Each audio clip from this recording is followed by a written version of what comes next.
தற்போதைய அண்மை செய்தி. பிரபல பின்னணி பாடகர் மனோவின் மகன்களுக்கு முன்ஜாமீன் வழங்கியது சென்னை உயர்நீதிமன்றம். இதுகுறித்த கூடுதல் விவரங்களுடன் இணைகிறார் எமது செய்தியாளர் சுப்பிரமணியன்.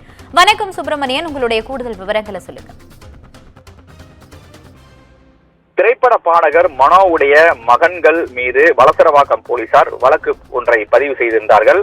கல்லூரி மாணவர் மற்றும் 16 வயது சிறுவன் மீது தாக்குதல் நடத்தியது தொடர்பாக வளசரவாக்கம் காவல் நிலையத்தில் புகார் அளிக்கப்பட்டிருந்தது. அந்த புகாரின் அடிப்படையில் 4 பிரிவுகளின் கீழ் பாடகர் மனோவுடைய மகன்களான ஷாகிர் மற்றும் ரஃபீக் உள்பட 4 பேர் மீது வழக்கு பதிவு என்பது செய்யப்பட்டிருந்தது. அந்த வழக்கில் 2 பேர் ஏற்கனவே கைது செய்யப்பட்டு நீதிமன்ற காவலுக்கு உட்படுத்தப்பட்டார்கள்.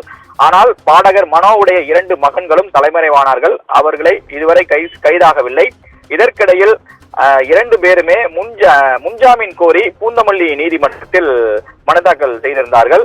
அந்த குறிப்பாக இந்த முன்ஜாமீன் தொடர்பாக 2 பேருமே முன்ஜாமீன் கோரி இந்த நிலையில் அவர்கள் தலைமறைவாக இருந்தார்கள். அது மட்டுமல்லாமல் அவருடைய தாயார் ஜமீரா தனது மகன்களை தாக்கியவர்கள் தொடர்பான சிசிடிவி காட்சிகளும் வெளியாகி இருந்தது.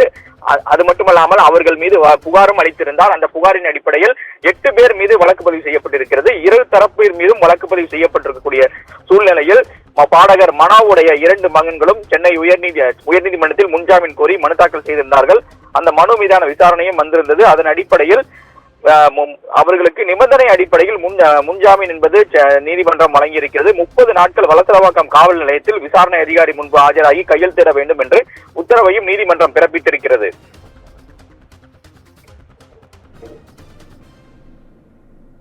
உங்களுடைய விவரங்களுக்கு நன்றி சுப்பிரமணியன்.